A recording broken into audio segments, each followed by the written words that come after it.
வணக்கம் நண்பர்களே. இன்று நம்ம கேலக்ஸி தமிழ் டிவியின் திரை விமர்சனம் நிகழ்ச்சியில் ஜமா படத்தின் மூலம் கவனம் பெற்ற பாரி இளவழகன் இயக்கி அவரே கதாநாயகனாக நடித்துள்ள அன்பே டயானா திரைப்படம் எப்படி இருக்கிறது என்று பார்க்கலாம். விமர்சனத்தை இறுதி வரை பாருங்கள். உங்கள் கருத்துக்களை கமெண்டில் சொல்லுங்கள்.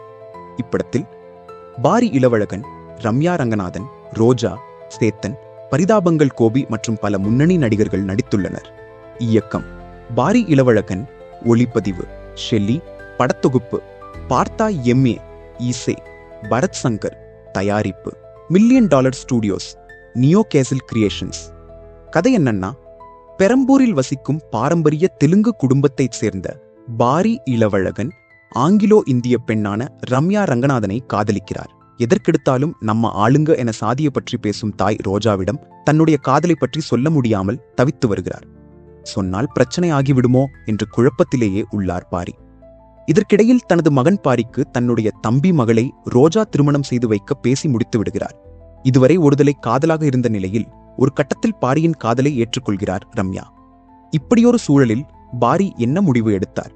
ரம்யாவுடனான காதலை அம்மாவிடம் கூறி சம்மதம் வாங்கினாரா, இல்லை தனது அம்மா பார்த்த பெண்ணையே திருமணம் செய்து கொண்டாரா என்பதே படத்தின் மீதி கதை. பாரி இளவழகன் மிகவும் இயல்பான நடிப்பை வழங்கியுள்ளார். ஹீரோயிசம் காட்டாமல் சாதாரண இளைஞனாக மனதில் பதிகிறார். ரம்யா ரங்கநாதன் டயானா கதாபாத்திரத்திற்கு உயிர் கொடுத்திருக்கிறார். அவரது நடிப்பும் உடல் மொழியும் படத்திற்கு மிகப்பெரிய பலம். ரோஜா, சேத்தன், பரிதாபங்கள் கோபி உள்ளிட்ட அனைவரும் தங்கள் கதாபாத்திரங்களை சிறப்பாக செய்துள்ளனர். குறிப்பாக நகைச்சுவை காட்சிகள் பல இடங்களில் ரசிகர்களை சிரிக்க வைக்கின்றன. பரத் சங்கரின் இசை காதல் காட்சிகளுக்கு அழகாக பொருந்துகிறது. ஒளிப்பதிவு பெரம்பூரின் இயல்பான சூழலை அழகாக பதிவு செய்துள்ளது. எடிட்டிங் சுறுசுறுப்பாக இருப்பதால் படம் அதிகமாக சோர்வடைய விடுவதில்லை.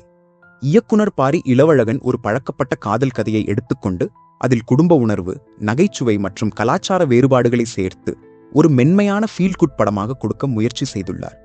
திரைக்கதையில் சில இடங்களில் அடுத்த காட்சி என்ன என்பது எளிதாக யூகிக்க முடிகிறது.